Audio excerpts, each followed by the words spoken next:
सीतापुर गुरु कृपा guest house में जल शक्ति मंत्री डॉक्टर महेंद्र सिंह का आगमन हुआ। वहां पर उन्होंने भाजपा के कार्यकर्ताओं से मिलते हुए मोदी और योगी की कार्यशैलियों का गुणगान किया। मैं सीतापुर हलचल न्यूज चैनल से मनीष श्रीवास्तव।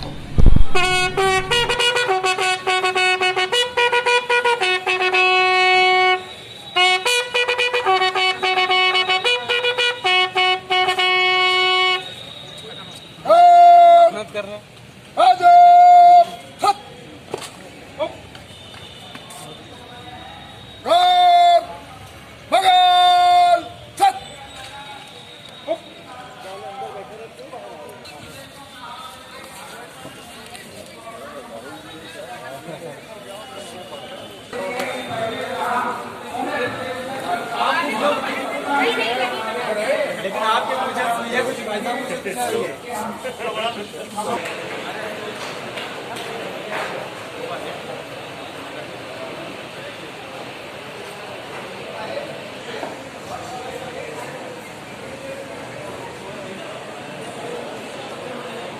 हार्दिक स्वागत एवं अभिनंदन। अब मैं भाई जय सिंह जी को सौंपती हूँ। धन्यवाद। जय हिंद।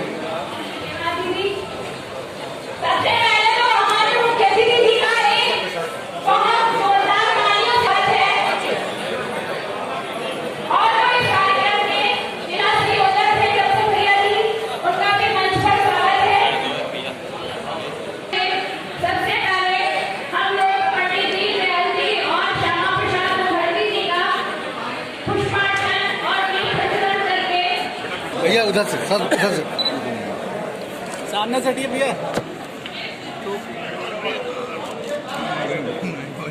पीछे आओ यार।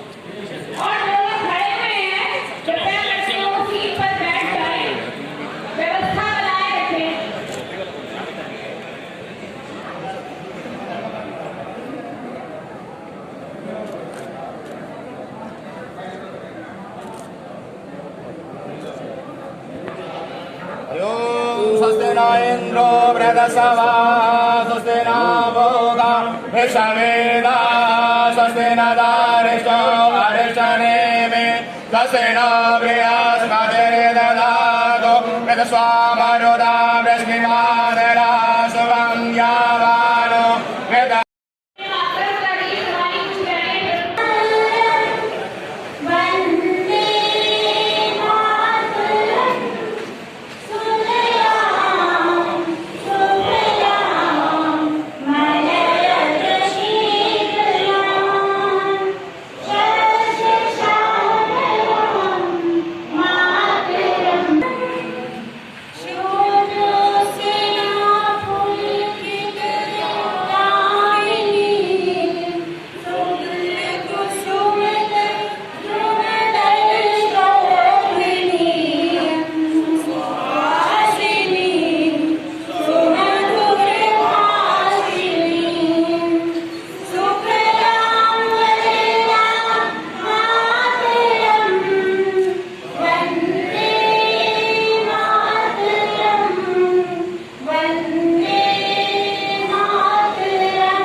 सब लोग बहुत करें दोनों हाथ उठा के बचा बोले भारत माता की, भारत माता की, वंदे मातरम। बहुत बहुत धन्यवाद सबका। सीतापुर विधानसभा के इस प्रमुख सम्मेलन के सम्मानित मुख्य अतिथि जो हमारे उत्तर प्रदेश सरकार में जल शक्ति मंत्री हैं और वरिष्ठ मंत्री हैं, जिनके कुशल संगठन में, कुशल निर्देशन में हम लोगों ने आसाम की सरकार प्रथम बार बनाई थी। ऐसे कुशल संगठनकर्ता वहां के प्रभारी थे, इनके नेतृत्व में आसाम का सरकार का गठन हुआ और आज हम दूसरी बार असम की सरकार को अपने भारतीय जनता पार्टी के नेतृत्व में चलाने का काम कर रहे हैं। और जो गुजरात के प्रभारी रहे और हमारे वरिष्ठ मंत्री हैं, ऐसे हमारे आदरणीय डॉक्टर महेंद्र सिंह जी, क्षेत्रीय महामंत्री श्रीमती नीरज वर्मा जी, आज के कार्यक्रम के संयोजक श्री बापू भैया जी और आज के इस मंच का संचालन कर रही हमारी पार्टी की बहुत ही कुशल कार्यकर्ता जिले की पदाधिकारी श्रीमती जया सिंह जी, सामने बैठे सभी हमारे सम्मानित जिले के पदाधिकारीगण, मंडल के सभी पदाधिकारीगण और इस कार्यक्रम में उपस्थित सभी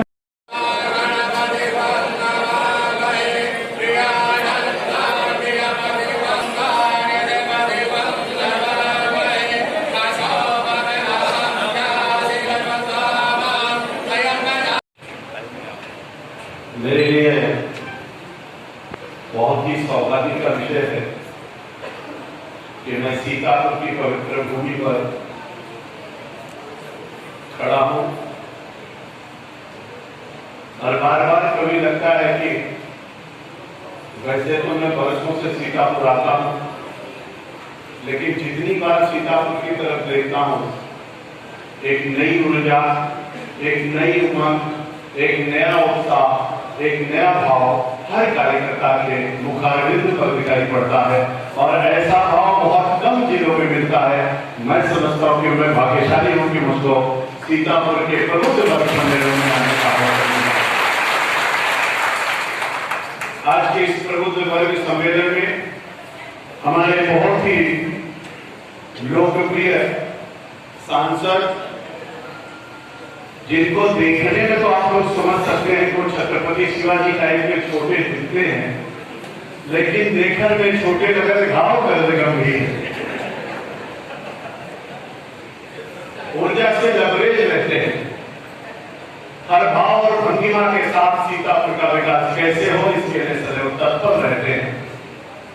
सड़क से लेकर के सदन तक, सीतापुर से लेकर के दिल्ली तक, हर क्षेत्र में अपनी ऊर्जा का सदुपयोग जनता जनार्दन के लिए करने में जो सक्षम है, ऐसे हमारे लोकप्रिय सांसद आदरणीय राजेश वर्मा जी, जिले के अध्यक्ष हैं, हमारी बहन मंच पर विराजमान। मैं कभी कभी सोचता हूं कि मेरे मन में आता है, वैसे आजकल तो कल मैं भी प्रयागराज में था, हमारे महामहिम राष्ट्रपति भी कह रहे थे कि अब तो देश के सर्वोच्च न्यायालय में भी पहले न्याय की कुर्सी पर अधिक संख्या में बैठ रही और न्याय दे रही है, हर क्षेत्र में अपना पर्चम लहरा रही है। लेकिन श्रीमती नीरज जी यहाँ पर बैठी हमारे क्षेत्रीय महामंत्री हैं, भाई और बहनों, मैं सोचता हूं कि मेरे मन में आता है कि भारत सोने का चिड़िया था। लोग कहते भारत विश्वगुरु के पद पर आसीन था, लोग कहते भारत सोने का चिड़िया था, लोग कहते हैं कि जब दुनिया में कोई विश्वविद्यालय नहीं था, विश्व का पहला विश्वविद्यालय का किसी से पूछिए कि कौन सा था, तो दुनिया के हर कोई व्यक्ति कहेगा तक्षशिला और नालंदा था, जो भारत की धरती पर था। दुनिया में किसी से जाकर के पूछिए कि जीरो की खोज किसने की, तो हर कोई भारत का नाम लेगा। दुनिया में किसी से जाकर के पूछिए कि सबसे प्राचीनतम भाषा का नाम बताइए, तो संस्कृत भाषा की चर्चा करेगा। दुनिया में किसी से जाकर के पूछिए कि सबसे प्राचीनतम धर्म का नाम बताइए, तो सनातन धर्म की चर्चा करेगा। दुनिया में किसी से जाकर के पूछिए अंक की खोज किसने की, तो हर कोई भारत का नाम लेगा। दुनिया में किसी से जाकर के पूछिए योग कहां से आया, तो हर कोई भारत की तरफ इशारा करेगा। दुनिया में किसी से जाके पूछिए कि सबसे प्राचीनतम बुक का किताब का नाम बताइए, तो हर कोई ऋग्वेद, यजुर्वेद और सामवेद की चर्चा करेगा। दुनिया में किसी से जाकर के पूछे, कहीं पर पूछे कि सबसे प्राचीनतम धर्म का नाम बताइए, तो सनातन धर्म की चर्चा करेगा। दुनिया में किसी से जाकर के पूछे, दुनिया में कहीं जाकर के पूछे कि सबसे प्राचीनतम मंत्र का नाम बताइए, तो गायत्री महामंत्र की चर्चा करेगा। और दुनिया में किसी से जाकर के पूछिए कौन सी ऐसी नदी है जिसका पानी सूखता नहीं है, जिसके पानी में कभी कीड़े नहीं पड़ते, तो हर कोई गंगा मैया का नाम लेगा। दुनिया में किसी से जाकर के पूछिए कि सबसे बड़ा मेला कहाँ लगता है, तो दुनिया का हर कोई व्यक्ति कहेगा कि हमारे संगम में लगता है, प्रयागराज में लगता है। दुनिया में किसी से जाकर के पूछे, कहीं पर भी जाकर के पूछे, तो हर कोई चर्चा करेगा कि दुनिया के सबसे प्राचीनतम देश का नाम बताइए, सभ्यता, संस्कृति और संस्कार का नाम बताइए, तो हर कोई भारत माता का जयकारा बोलेगा। और ऐसे देखते देखते मेरे को चाहे ऋग्वैदिक कालीन भारत हो, चाहे यजुर्वैदिक कालीन भारत हो, चाहे 6वीं शताब्दी शाहपुर का भारत हो, चाहे महात्मा बुद्ध का भारत हो, चाहे महावीर स्वामी का भारत हो, चाहे चाणक्य का भारत हो, चाहे चंद्रगुप्त का भारत हो, चाहे समुद्रगुप्त का भारत हो, और चाहे छत्रपति शिवाजी महाराज का भारत हो, या महाराणा प्रताप का भारत हो, स्वामी विवेकानंद का भारत हो, या रामकृष्ण परमहंस का भारत हो, मित्रों, महात्मा गांधी का भारत हो, या अम्बेडकर का भारत हो, मित्रों, या आज हमारे आदरणीय नरेंद्र भाई मोदी का भारत हो। मेरा भारत सोने का चिड़िया कब था, तो गूगल बाबा कहेंगे, लोग बताएंगे कि मेरा भारत तो सोने का चिड़िया तब था जब भारत पर भारत के लोगों का राज था, तो भारत सोने का चिड़िया था। 30वीं शताब्दी के पहले का भारत देखिए, 6वीं शताब्दी का भारत देखिए, 4वीं शताब्दी का भारत देखिए, 5वीं शताब्दी का भारत देखिए, 6वीं शताब्दी और तब ये सब चीजें हमको प्राप्त होगी। लेकिन देखते देखते हमको कुचलते रहे, लोग आगे बढ़ते रहे, लेकिन लड़ाई लेकर के लोग चलते रहे। पंडित अटल बिहारी वाजपेयी यात्रा को आगे बढ़ाते रहे, जन जन का नारा लगता रहा। डॉक्टर श्यामा प्रसाद मुखर्जी, पंडित दीनदयाल उपाध्याय अपनी कुर्बानी को देते रहे, भारत माता के राष्ट्रपूतों को जगाते रहे। जगाते जगाते हम लोग 71-72 में पहुंच गए। भारत और पाकिस्तान का युद्ध हो गया, बांग्लादेश का निर्माण हो गया, यात्रा आगे बढ़ी। 25 जून 1975 आ गया, इमरजेंसी लग गई। लगने के बाद जनता और जनता पार्टी, उसमें जनता पार्टी में विलय हो गया। उसके बाद की स्थितियां बदलती चली गई और संजोग से मेरे मित्रों, मेरे कार्यकर्ता बंधुओं, अटल बिहारी वाजपेयी ने कहा संघर्ष को नहीं छोड़ सकते, जनता पार्टी को छोड़ सकते हैं। 4 अप्रैल 1980 भारतीय जनता पार्टी बन गई और देखते देखते यात्रा में पहली बार पंडित अटल बिहारी वाजपेयी ने भारत के प्रधानमंत्री बने और बनने के बाद लोग देख रहे थे भारत माता का सच्चा प्रभु भारत का प्रधानमंत्री बनता है तो शक्तिशाली भारत, मजबूत भारत, आर्थिक रूप से समृद्धशाली भारत कैसे बनता है। आप सबको पता होगा, अगर आपने पढ़ा हो, अगर नहीं पढ़ा है तो जाकर के पढ़िएगा। इतना कर्जा भारत के ऊपर हो गया था, लोग कहते थे हम ब्याज नहीं चुकता कर सकते हैं, लेकिन पंडित अटल बिहारी वाजपेयी सारा ब्याज चुकता किया, सारा कर्जा चुकता किया। और इतना ही नहीं, 16 देशों को कर्जा देने का काम भी उसमें मेरे सीतापुर के गीत तो आपको याद होगा। आप लोग जानते हैं कि पोखरण का विस्फोट हुआ और सारी दुनिया के देशों ने भारत पर आर्थिक प्रतिबंध लगाने की बात कही। उसमें अटल बिहारी वाजपेयी ने कहा हम चना चबेना करके रहेंगे, हम सिद्धू खा करके जीएंगे, लेकिन किसी के आगे। योगी जी ने पहला काम क्या किया, कलम उठाए और लिख दिया। उन्होंने कहा कि हमें बूझड़ खाना नहीं चलेगा, ना लगेगा कानून बनाया, पूरे उत्तर प्रदेश में कहा बूझड़ खाना नहीं चलेगा।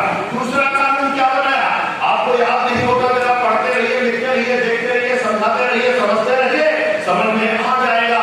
आगे योगी जी ने क्या कहा, योगी जी ने कहा हमारे जितने किसान भाई हैं उनका सबका कर्जा माफ होना चाहिए। 1 नहीं, 2 नहीं, 3 नहीं, 4 नहीं, 86 लाख किसानों का कितने करोड़। अरे मेरे पत्रकार मित्र ध्यान से सुन ले, 86 लाख किसानों के 34,000 करोड़ रुपए माफ करने का काम है। योगी जी ने क्या, योगी जी ने आगे क्या कहा, योगी जी ने कहा महेंद्र सिंह के नाम से केस है, महेंद्र सिंह किसान है और काम करते करते इनका अगर एक्सीडेंट हो जाए, कुछ हो जाए, इनको हुआ रमई काका दादा बाबा कोई काम करते हैं, अगर उनका एक्सीडेंट हो जाए उनको कुछ पैसा नहीं मिलेगा। क्यों? क्योंकि उनके नाम से खेत नहीं है। योगी जी ने संशोधन कर दिया, उन्होंने कहा जितना पैसा खेत जिसके नाम है उसको मिलेगा, उतना ही पैसा जो मजदूर काम कर रहा है उसका एक्सीडेंट होता है उसको भी उतना ही पैसा मिलेगा। जो किसानों को सुविधा उपलब्ध कराने का काम किया। आप सब जानते हैं जब सरकार बनी तो लोगों ने कहा उत्तर प्रदेश की क्या पहचान, कहीं जहां से अंधेरा शुरू हो वहीं से उत्तर प्रदेश मान लेना। आपने देखा होगा योगी जी आते हैं, उन्होंने कह दिया 24 घंटे बिजली आएगी, 18 घंटे बिजली आएगी, 20 घंटे बिजली आएगी। अब लोग कहते हैं जहां से उजाला दिखे वहीं से उत्तर प्रदेश शुरू होता है। आप देखिए कैसे होता था, कहते थे जब गाड़ी खंडक में गिर जाए बिहार से चलो, दिल्ली से चलो, हरियाणा से चलो, राजस्थान से चलो, मध्य प्रदेश से चलो, और जब खट से खटे गिरे तो समझ लेना उत्तर प्रदेश शुरू हो गया है। और महिलाओं में दम नहीं है, इतने 4.5 साल की सरकार हो गई है, एक भी धंधा करने की कोशिश छोड़ दीजिए, आवाज बनाने की भी कोशिश किसी में नहीं। सबको पता है कि जो जिस भाषा में समझता है योगी जी उसी भाषा में उसको समझाते हैं। और इसलिए पिछली सरकार में हर तीसरे दिन एक धंधा, हर तीसरे दिन एक धंधा, अब कोई धंधा का नाम सुनो भैया, अब कोई धंधा नहीं होता।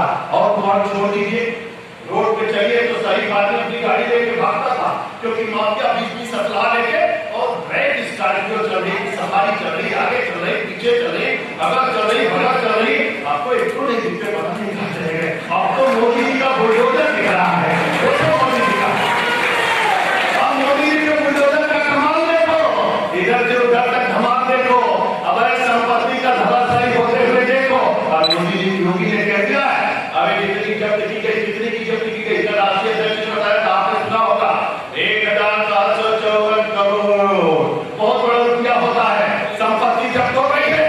और योगी जी ने कहा है अब यहाँ पर सबसे पहले गरीबों के लिए आवास बनेगा और अस्पताल बनेगा, शिक्षा का क्षेत्र बनेगा। अब कोई भी अवैध कब्जेदार और माफिया अगर आगे आगे चलेगा तो उसके पीछे पीछे हमारा बुलडोजर भी जाएगा। जय श्री राम का नारा लगाएगा, भारत माता की पूरी ताकत के साथ बोलिए, ऐसा बोलिए कि तब तक बोलता रहे जब तक एटीएम खाली न जाए। बोले भारत माता की, भारत माता की, भारत माता की। नरेंद्र मोदी, नरेंद्र मोदी, नरेंद्र मोदी, अमित शाह, अमित शाह, जेपी नड्डा।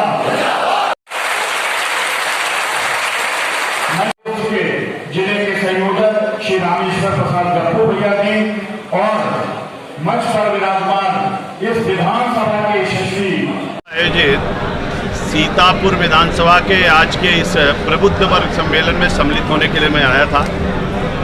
पूरे उत्तर प्रदेश में प्रबुद्ध वर्ग सम्मेलन चल रहा है और भारतीय जनता पार्टी की केंद्र सरकार की उपलब्धियां और प्रदेश सरकार की उपलब्धियां प्रबुद्ध जनों के बीच में हम सब लोग लेकर के जा रहे हैं।